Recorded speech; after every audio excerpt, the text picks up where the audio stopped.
এবং ছোটদের আমার ভালোবাসা জানিয়ে আজকের অনুষ্ঠান শুরু করছি। কালের ফেরে প্রকৃতির সতেজ রং আর নবসাজে সজ্জিত হয়ে আসা ঋতুরাজ বসন্ত একসময় বিদায় নেয়, সঙ্গে নিয়ে আসে নতুন বছরের সওগাত। ফাল্গুন এবং চৈত্র এই 2 মাস ব্যাপী চলা বসন্তের রাজত্ব এসে শেষ হয় চৈত্রের অন্তিম দিনে। সেই সঙ্গে বয়ে নিয়ে আসে নতুন বাংলা বছরের সূচনা লগ্নের আগাম সুবাস।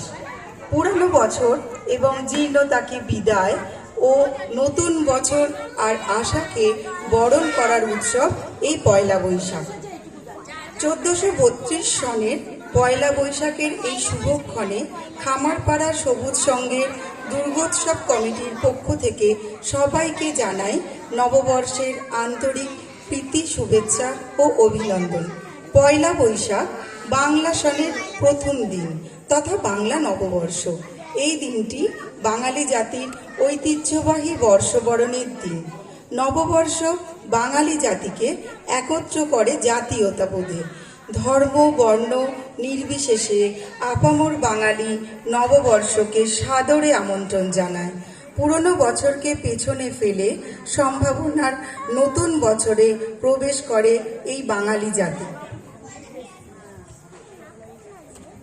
এই বছর সবুজ সংঘের দুর্গোৎসব কমিটি পরিচালিত রায়গলির দুর্গাপুজোর রজত জয়ন্তী বর্ষ।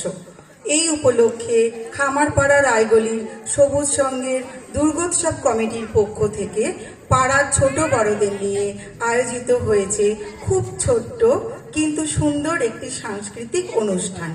এই অনুষ্ঠানের মধ্যে দিয়েই আমাদের দুর্গোৎসবের রজত জয়ন্তী বর্ষের আনুষ্ঠানিক শুভ উদ্বোধন হচ্ছে, যা সকলের উজ্জ্বল উপস্থিতি ছাড়া অসম্পূর্ণ।